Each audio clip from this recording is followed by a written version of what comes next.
네, 어제 영국과 프랑스 등 유럽 동맹국들에 매우 실망했다고 했던 트럼프 대통령, 오늘도 SNS에서 동맹국들을 향한 거침없는 불만을 쏟아냈습니다. 미국이 이란 잔재를 제거한 뒤 호르무즈 해협 안전을 실제 이용하는 국가들이 책임지게 하면 어떤 일이 벌어질지 궁금하다고 적었습니다.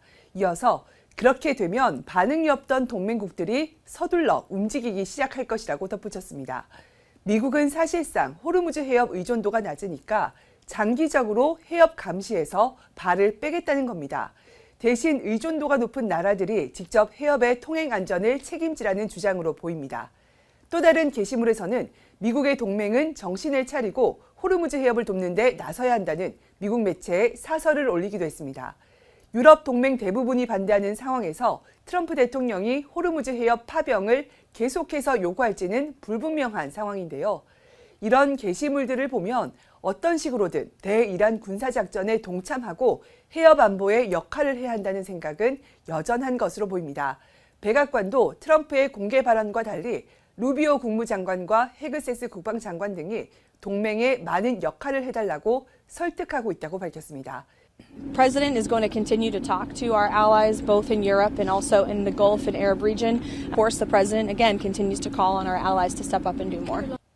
네, 뉴욕타임스는 트럼프 대통령이 최근 이란의 핵물질을 탈취하거나 파괴하는 방안을 검토하는 듯한 모습이 관측되고 있다고 보도했습니다. 트럼프 대통령은 이란이 핵무기를 확보하기 직전 단계였고 앞으로 핵무기를 미국과 이스라엘에 사용할 가능성이 크다는 점을 강조하고 있는데요. 현재 이란은 핵탄두 10개 안팎을 제조할 수 있는 농축 우라늄을 보유한 것으로 추정되는데 문제는 정확한 위치가 확인되지 않고 있다는 점입니다. 마코 루비오 미 국무장관은 최근 의회에서 고농축 우라늄을 탈취하려면 특수부대가 직접 들어가야 달성할 수 있다고 밝혔습니다. 작전이 성공할 경우 트럼프 대통령의 승전 선언 명분이 될 수 있겠지만 미군의 현대 군사작전 가운데 가장 위험할 거란 평가가 나옵니다.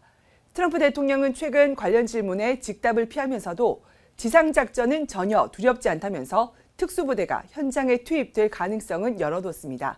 You mean to go in and get it? Yes, sir. Why would I tell you that like that? And secondly, You know, I can't say reporters. are you afraid of that? No, I'm not afraid of, I'm really not afraid of anything.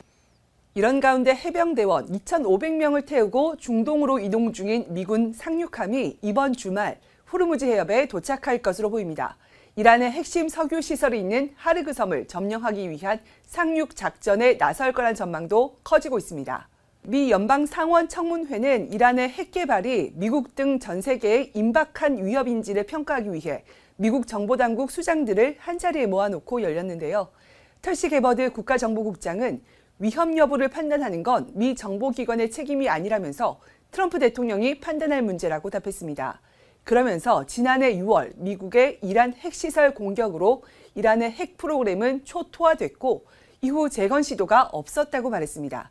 게버드 국장은 현재 이란 정권이 여전히 유지되고 있는 것으로 보이지만 크게 약화된 상태라고 평가하면서 이란의 재래식 군사력 투사 능력은 대부분 파괴됐고 선택지는 제한적이라고 밝혔습니다. 청문회에서 CIA 국장은 이란의 미사일 개발이 통제되지 않을 경우 미 본토까지 도달할 수 있는 미사일을 개발할 수 있었다고 위험성을 강조했습니다. 지금까지 워싱턴에서 YTN 신윤정입니다.